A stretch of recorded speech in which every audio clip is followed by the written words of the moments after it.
हिमाचल प्रदेश में विधानसभा के मानसून सत्र से पहले सियासी बयानबाजी तेज हो गई है। नेता प्रतिपक्ष जयराम ठाकुर द्वारा लगाए गए आरोपों पर मुख्यमंत्री के प्रधान मीडिया सलाहकार नरेश चौहान ने कड़ा पलटवार किया है। उन्होंने कहा कि यदि जयराम ठाकुर के पास उनके या उनके परिवार के खिलाफ लगाए गए आरोपों के कोई प्रमाण है तो उन्हें सार्वजनिक करना चाहिए। नरेश चौहान ने मीडिया से बातचीत में कहा कि नेता प्रतिपक्ष ने उनके बेटे पर हुए हमले को लेकर जो बयान दिया है वह पूरी तरह निराधार और तथ्यहीन है। उन्होंने कहा कि जयराम ठाकुर ने मीडिया के सामने यह संकेत देने की कोशिश की कि उनके बेटे पर हुए हमले के पीछे किसी प्रकार की डील या साजिश हो सकती है, जो पूरी तरह गलत और दुर्भाग्यपूर्ण है। उन्होंने कहा कि किसी संवेदनशील और गंभीर घटना को राजनीतिक रंग देना उचित नहीं है। बिना तथ्य सबूतों के इस तरह के आरोप लगाना न केवल गैर जिम्मेदाराना है बल्कि इससे जनता के बीच भ्रम फैलाया जा रहा है। नरेश चौहान ने कहा कि जयराम ठाकुर स्वयं यह कह चुके हैं कि उनके पास कुछ प्रमाण आए हैं। यदि वास्तव में ऐसा है तो उन्हें उन तथ्यों और सबूतों को सार्वजनिक करना चाहिए। उन्होंने कहा कि केवल राजनीतिक बयान देकर किसी व्यक्ति या उसके परिवार की छवि खराब करने का प्रयास लोकतांत्रिक राजनीति की स्वस्थ परंपरा के अनुरूप नहीं है। उन्होंने कहा कि यदि नेता प्रतिपक्ष के पास कोई ठोस जानकारी है तो उसे संबंधित जांच एजेंसियों को सौंपना चाहिए ताकि सच्चाई सामने आ सके, लेकिन बिना प्रमाण के सार्वजनिक मंचों से आरोप लगाना उचित नहीं है।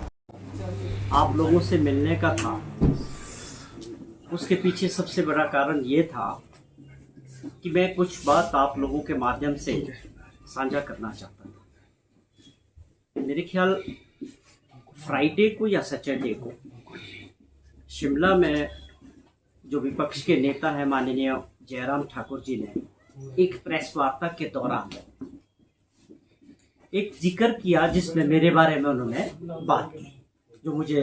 वीडियो मिला जिसमें मैंने देखा तो मैं इन 2-3 दिनों शिमला से बाहर होने की वजह से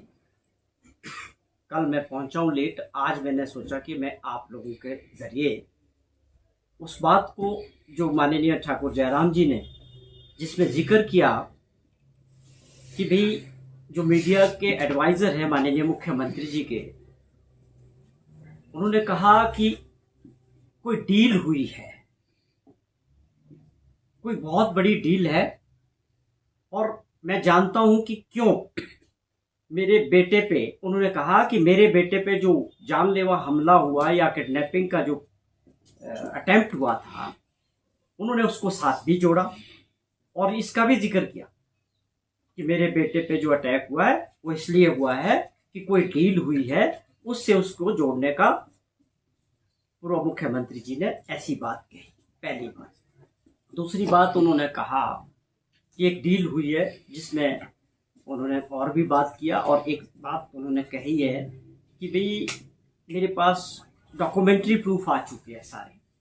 उन्होंने कोई जिक्र किया कि कोई चार्जशीट भाजपा तैयार कर रही है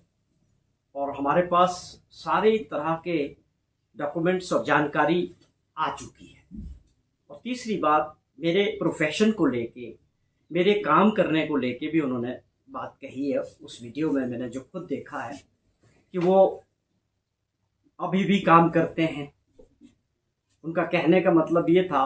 कि काम कर रहे हैं, सरकार में हैं। ऐसा कुछ भाव था कि जैसे कि वो कुछ नाराजगी के तौर पे कोई हमको को आगाह करना चाह रहे।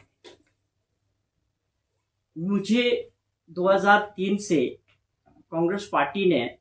प्रदेश कांग्रेस कमेटी में स्पोक्स पर्सन के तौर पे, उसके बाद लगातार आज तक मैं मीडिया का काम कांग्रेस पार्टी का हिमाचल प्रदेश में प्रदेश स्तर पे देखता रहा। कभी चेयरमैन के तौर पे, कभी HR जनरल सेक्रेटरी के तौर पे, जैसे भी। पर मुझे याद नहीं आता कि इन 23 साल के समय में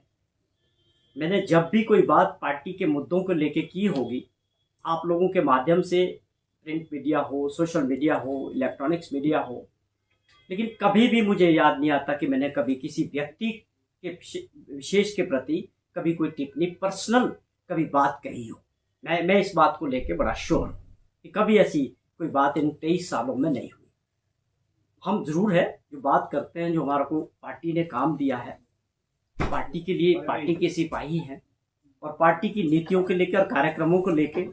हम जरूर बात करते हैं। वही तक मैं समझता हूँ कि मेरी मर्यादा भी रही। लेकिन मुझे पर्सनली भी आप इतने बड़े स्टेचर के नेता हैं, 5 साल आप मुख्यमंत्री रहे, आज भी आप विपक्ष के नेता हैं और हिमाचल प्रदेश के भी और भाजपा के भी बहुत बड़े लीडर हैं, हम सभी सम्मान करते हैं। लेकिन जिस तरह का उन्होंने उसमें जिक्र किया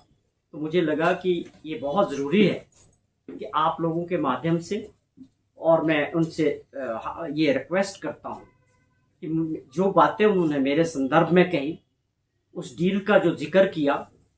या मेरे बेटे पे जो अटैक हुआ वो भी एक किसी डील से जोड़ रहे हैं, और मेरे प्रोफेशन को लेके, मेरे काम को लेके जो भी बातें पूर्व मुख्यमंत्री जी ने कही है,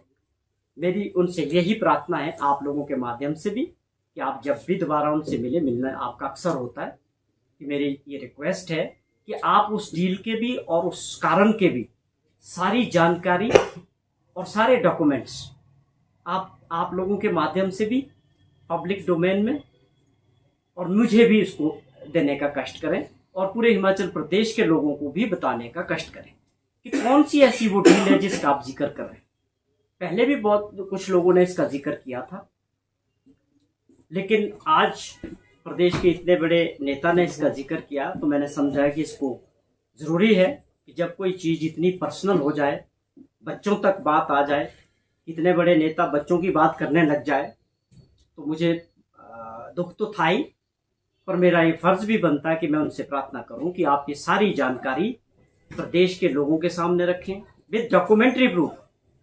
कि कौन सी वो डील हुई है जिसकी वजह से हमारे बच्चे के ऊपर ये साजिश की गई, हमला किया गया, या कौन सा ऐसा काम है जिसको आप हमारे से जोड़ रहे हो। और तीसरी बात उन्होंने कही कि हम काम करते हैं। तो मैं ये बताना चाहता हूँ कि जो लोग आप सामने भी बैठे, मुझे काफ़ी वर्षों से आप लोग भी जानते हैं, जो प्रदेश के लोग भी जानते हैं कि हम पिछले 25 सालों से अपना काम करते हैं। मुझे नहीं लगता कि कहीं पर भी हमारे संविधान में या किसी जगह लिखा है कि आप अपनी मेहनत से और ईमानदारी के साथ कोई भी काम करने के लिए कहीं आपको मना है, या आप राजनीति में आने के बाद अपनी मेहनत करके अपने काम को ना करें। ये भी मैं उनसे प्रश्न करना चाहता हूँ।